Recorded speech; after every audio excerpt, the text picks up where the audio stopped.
Hello guys, welcome to our YouTube channel. आपको पता है हम इतिहास पढ़ रहे हैं इस चैनल पर। तो उसी श्रृंखला में हमने पिछली वीडियो में पढ़ा था वैदिक सभ्यता। तो ये उसी का भाग दूसरा है ना, कुछ बिंदु उसमें रह गए थे, उस बिंदुओं का हम इसमें अध्ययन करेंगे। तो आइए देखते हैं।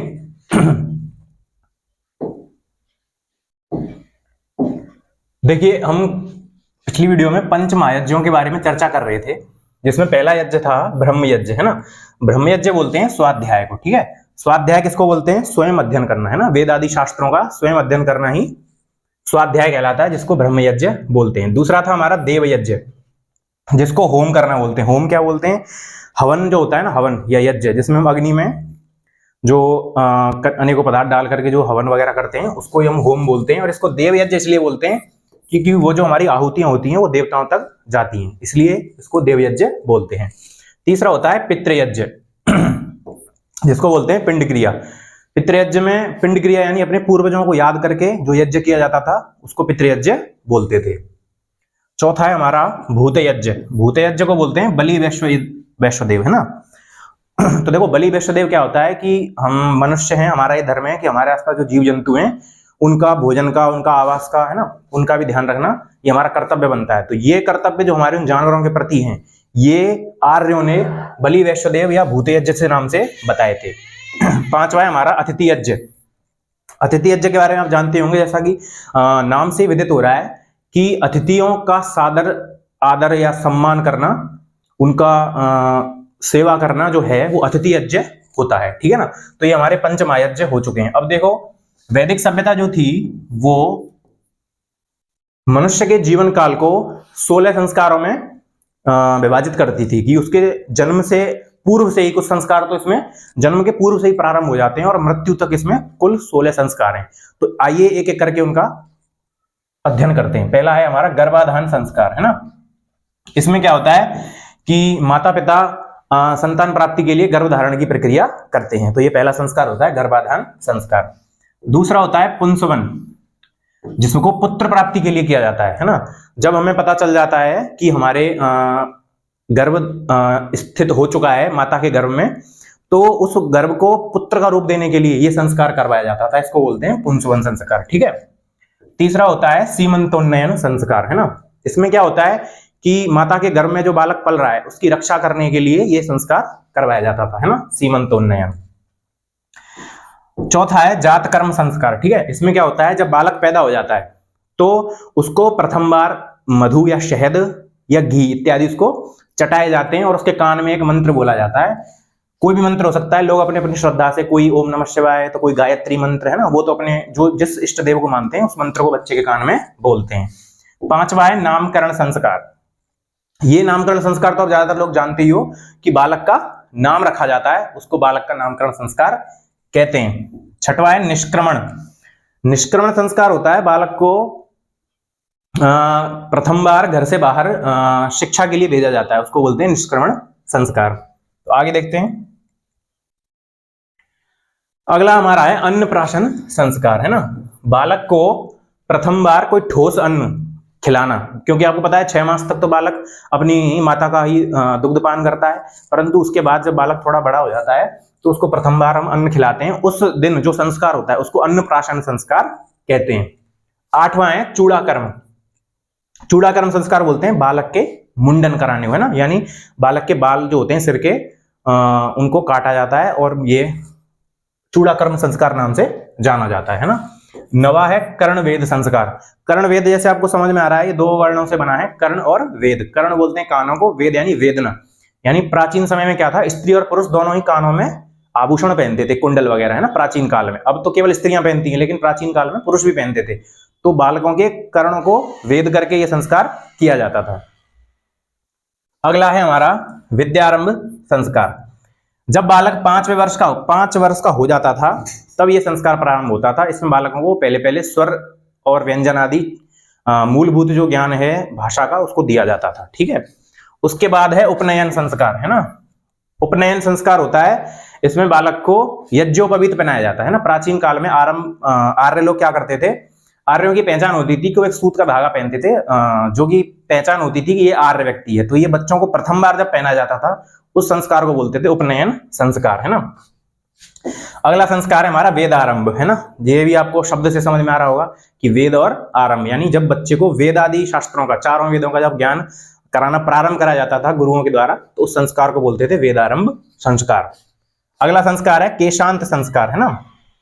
केशांत में क्या होता था, जब बालक 16 वर्ष का हो जाता था तो उसके दाढ़ी और जो मूंछों पर थोड़े थोड़े बाल आते थे उनको काट दिया जाता था, इसलिए इसका नाम केश अंत यानी केशों को काटना, ये संस्कार उस नाम से पड़ा है। अगला है हमारा समावर्तन संस्कार। समावर्तन संस्कार होता है जब बालक की शिक्षा पूरी हो जाती थी तो बालक गुरुकुलों से अपने घर की ओर प्रस्थान करते थे और गुरुओं को दक्षिणा देते थे, तो ये संस्कार समावर्तन संस्कार होता था। अगला है विवाह संस्कार, है ना। जब बालक अपनी 25 वर्ष की आयु पूरी कर लेता था और अपना ज्ञान पूरा प्राप्त करके एक अच्छा व्यक्ति बन जाता था तो उसके घर वाले और गुरुजन उसके लिए एक अच्छी कन्या का चयन करके उसका विवाह करते थे। इस प्रक्रिया को बोलते थे विवाह संस्कार। और अंतिम संस्कार है अंत्येष्टि संस्कार, यानी जब व्यक्ति की मृत्यु होती थी तो उस अवसर पर जो उसका दाह संस्कार किया जाता था उसी को अंत्येष्टि संस्कार के नाम से जाना जाता था। तो ये तो हुए हमारे 16 संस्कार, है ना। अब इसी प्रकार उस समय पर कई प्रकार के विवाहों का प्रचलन था, ठीक है।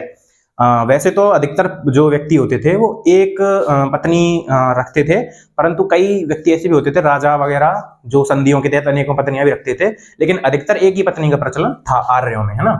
तो देखिए अब विवाह का देखते हैं। विवाह में कई प्रकार के विवाह हैं। इसमें पहले एक स्वयंवर विवाह नाम का भी एक विवाह होता था, जिसमें क्या होता था, जो स्त्री होती थी वो अपने स्वयं की इच्छा से ही अनेकों पुरुषों में से एक अपने मन को पसंद आने वाले पुरुष को चयन करती थी। तो अब देखते हैं विवाह कितने प्रकार के होते हैं। तो विवाह वैसे 8 प्रकार के होते थे उस समय पर। इसमें पहला विवाह था देव विवाह, है ना। इसमें क्या करते थे कि जो कन्या होती थी उसको यज्ञ कराने वाले पुरोहित को ही दान में दे देते थे। इस विवाह को बोलते थे देव विवाह। आइए आगे देखते हैं। अब देखो ब्रह्म विवाह है। ये ब्रह्म विवाह क्या होता था, ये पुरुष जो होता था वो अपनी पसंद से किसी भी स्त्री से, या दोनों पुरुष और स्त्रियों की दोनों जब एक दूसरे को पसंद कर लेते थे और उनके परिवार वाले जब मान जाते थे विवाह के लिए, तो उस विवाह को बोलते थे ब्रह्म विवाह, ठीक है ना। अगला है आर्ष विवाह, है ना। ये होता था कि इसमें क्या होता था कि वर से गाय आदि यानी अश्व भी लेते थे, कन्यादान किया जाता था। इसमें क्या होता था कि वर पक्ष से लिया जाता था, है ना। गाय या अश्व जो भी है वो वर पक्ष से लेते थे, ना कि कन्या पक्ष देता था। तो इसको क्या बोलते थे, आर्ष विवाह। अगला है प्रजापत्य विवाह। इसमें है जो वर पक्ष था वो कन्या पक्ष से कन्या को मांगता है, ठीक है ना। इसमें वर पक्ष आगे से मांग रखता था कि ये आपकी कन्या हमें पसंद है, हम इससे विवाह करना चाहते हैं, तो ये विवाह प्रजापत्य विवाह कहलाता था, है ना। इसके बाद है आसुरी विवाह। तो देखिए आसुरी विवाह क्या होता था कि इसमें क्या होता था, जो पुरुष होता था वो कन्या पक्ष को धन देता था, ठीक है। यानी पुरुष जो होता था वो कन्या के माता पिता को धन या कोई गाय या अश्व या जो भी उस समय पर प्रचलन में था उस वस्तु को देकर के कन्या से विवाह करता था। इसको बोलते थे आसुरी विवाह। अगला है गंधर्व विवाह। जब स्त्री और पुरुष स्वेच्छा से विवाह कर लेते थे, यानी इसमें माता पिताओं की आज्ञा वो नहीं लेते थे। अगर स्त्री और कोई पुरुष आपस में प्रेम करते थे और विवाह की उनकी इच्छा होती थी तो बिना माता पिता से पूछे वो विवाह कर लेते थे, इसलिए इसको गंधर्व विवाह कहते थे, है ना। अगला है हमारा पैशाच विवाह। इसमें क्या होता था, सोई हुई या पागल कन्या के साथ विवाह कर लेता था कोई भी पुरुष, ठीक है। उसके संग जबरन संबंध बनाकर जो विवाह करते थे उसको बोलते हैं पैशाच विवाह। और अगला है राक्षस विवाह। इसमें क्या होता था कि कन्या से बलपूर्वक विवाह होता था। इसमें क्या है कि अगर कोई पुरुष है उसको कोई कन्या पसंद आ जाती थी तो वो बिना कन्या की इच्छा के अपने आप अपनी स्वेच्छा से जबरन उस कन्या से जो विवाह करते थे उसको बोलते थे राक्षस विवाह। तो देखो इन विवाहों में ना जो शुरू के आरंभ के जो 4 विवाह हैं, ब्रह्म विवाह, है ना, आर्ष विवाह, प्रजापत्य विवाह, ये जो विवाह हैं ये समाज में मान्य विवाह थे, है ना। इसके अलावा जो नीचे वाले 4 विवाह हैं, आसुरी, गंधर्व, पैशाच और राक्षस विवाह, ये समाज में मान्य विवाह नहीं थे, ठीक है ना। तो आइए आगे देखते हैं। अब देखो वैदिक साहित्य के बारे में हम थोड़ा सा अध्ययन करेंगे डिटेल में, है ना। तो वैदिक साहित्य में प्रारंभ में सबसे पहले 4 वेद हैं उसमें, है ना। तो 4 वेदों में आप जानते हो ऋग्वेद है, सामवेद है, यजुर्वेद है और अथर्ववेद है ना। ऋग्वेद में क्या है, 1028 सूक्त हैं और 10,589 मंत्र हैं, ठीक है। सामवेद में 1875 मंत्र हैं यजुर्वेद में 1975 मंत्र हैं और अथर्ववेद में 5977 तो मंत्र हैं, 20 उसके अध्याय हैं और 731 उसमें क्या है, सूक्त हैं। ठीक है, तो ये हुआ वेदों के बारे में थोड़ा सा डिटेल, है ना। तो आगे देखते हैं और वैदिक साहित्य को देखते हैं। पहले वेदों को थोड़ा डिटेल में पढ़ेंगे, है ना। तो देखो ऋग्वेद हम सबसे पहले लेते हैं, ऋग्वेद के बारे में थोड़ा सा डिटेल में जानेंगे। तो ये चारों वेदों में सबसे प्राचीनतम वेद है, ये ध्यान रखना है आपको। ठीक है, सबसे प्राचीनतम वेद अगर प्रश्न पूछा जाता है तो उसका उत्तर क्या होगा, ऋग्वेद। दूसरा है इसके तृतीय मंडल में जो गायत्री मंत्र है, जो कि आप जानते हो बहुत महत्वपूर्ण मंत्र है, वो ऋग्वेद से ही लिया गया है ना, ऋग्वेद के तीसरे मंडल से। ये भी एक महत्वपूर्ण प्रश्न है।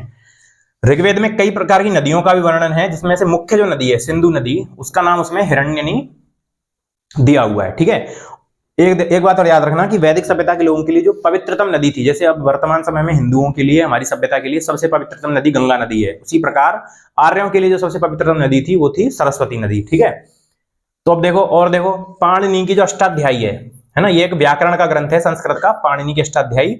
उसमें ऋग्वेद की 21 शाखाओं का वर्णन मिलता है और ऋग्वेद के पाठक को, पढ़ने वाले को बोलते थे होत्री। ठीक है, और ऋग्वेद में ही आप जानते होंगे प्रसिद्ध दशरथ युद्ध का वर्णन मिलता है। ये सबसे संसार का सबसे प्राचीन आर्यों और अनार्यों के मध्य हुआ युद्ध है, उसका नाम दशरथ युद्ध है और ये राजा सुदास ने किया था। ठीक है ना, ये आपको याद रखना है, बहुत महत्वपूर्ण प्रश्न है ये। आगे देखते हैं, अगला वेद है हमारा यजुर्वेद, है ना। यजुर्वेद में देखो, यजुर्वेद जो है ये यजुष शब्द से बना है ना। यजुष, यजुष का अर्थ होता है यज्ञ करना या यजन करना, है ना। तो ये जो वेद है ये मुख्यतः आप जानते हैं कि आर्य जो थे वो एक यज्ञ सभ्यता थी उनकी, है ना। वो हर एक शुभ कार्य पर यज्ञ वगैरह करते थे, तो यज्ञों के बारे में विभिन्न प्रकार का जो वर्णन था वो यजुर्वेद में मिलता है ना। इसमें सर्वप्रथम राजसूय और वाजपेय यज्ञों का भी इसमें वर्णन मिलता है ना। अश्वमेध, गोमेध आदि यज्ञ भी होते थे। इसकी दो शाखाएं प्रचलित हैं, एक है कृष्ण यजुर्वेद, एक है शुक्ल यजुर्वेद। ठीक है, और इसका जो अंतिम अध्याय है उसको ईश उपनिषद या ईशावास्य उपनिषद भी बोलते हैं ना। ये इसका जो अंतिम अध्याय है, इसके बाकी जो अध्याय हैं वो तो यज्ञ को बारे में बताते हैं, लेकिन जो अंतिम अध्याय है ये थोड़ा आध्यात्मिक है, इसमें आत्मा परमात्मा के बारे में उल्लेख है और यही बाद में जाकर के ईशावास्य उपनिषद बन चुका है ना। इसका जो पहला मंत्र है वो भी यही, ईशावास्यम इदम सर्वम यत्किंच जगत्याम जगत तेन त्यक्तेन बुद्धिता मा गृधः कस्य सिद्धिनम। तो ये यजुर्वेद से ही लिया गया है। ठीक है, आगे देखते हैं सामवेद, है ना।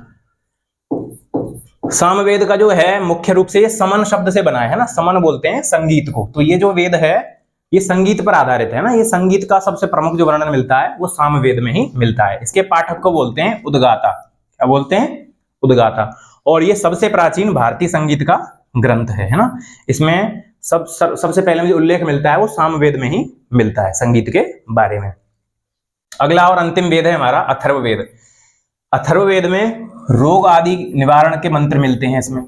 ठीक है, और क्या मिलता है इसमें, जो सभा और समितियां थीं प्राचीन काल में आर्यों की, उनको प्रजापति की पुत्रियां कहा है ना। और अथर्ववेद के पाठक को बोलते थे ब्राह्मण। ठीक है, अथर्ववेद में कई बीमारियों के इलाज के मंत्र भी दिए हुए हैं, है ना। कुछ लोग कहते हैं कि इसमें जादू टोने के मंत्र भी दिए हुए हैं, परंतु जो भाष्यकार हैं वो भिन्न भिन्न इसके अर्थ करते हैं। तो हम कह नहीं सकते कि इसमें जादू टोने के मंत्र हैं या नहीं है, परंतु इसमें रोग आदि निवारण के मंत्र इसमें जरूर हैं। आगे देखते हैं ब्राह्मण ग्रंथ क्या है। तो देखो, ब्राह्मण जो ग्रंथ थे वो वेदों की आध्यात्मिक व्याख्या करने वाले ग्रंथ थे। देखो, आप जानते हैं कि वेदों में क्या थे, मंत्र हैं उसमें, है ना। उसको स्पष्ट रूप से समझना इतना आसान नहीं है, उसको आसान बनाने के लिए ऋषियों ने ब्राह्मण ग्रंथों की रचना की थी। तो ऋग्वेद का जो ब्राह्मण ग्रंथ है वो है ऐतरेय ब्राह्मण और कौशितकी ब्राह्मण। ठीक है, यजुर्वेद के दो ब्राह्मण हैं, शतपथ ब्राह्मण और तैत्तिरीय ब्राह्मण। इन्हीं से उपनिषद भी बने हैं, तैत्तिरीय उपनिषद, है ना, और ऐतरेय उपनिषद। आगे देखते हैं, तो सामवेद का जो है वो भी दो ब्राह्मण है इसके, एक तो है ये तांड्य और एक जैमिनी ब्राह्मण। ठीक है, और अथर्ववेद का केवल एक ब्राह्मण है जो है गोपथ ब्राह्मण। तो ये हो गया ब्राह्मण ग्रंथ। ठीक है, अब आरण्यक ग्रंथ देखते हैं। तो देखो, आरण्यक जो ग्रंथ थे वो भी वेदों की आध्यात्मिक और दार्शनिक उसका करने के लिए, भाष्य करने के लिए, रोकी है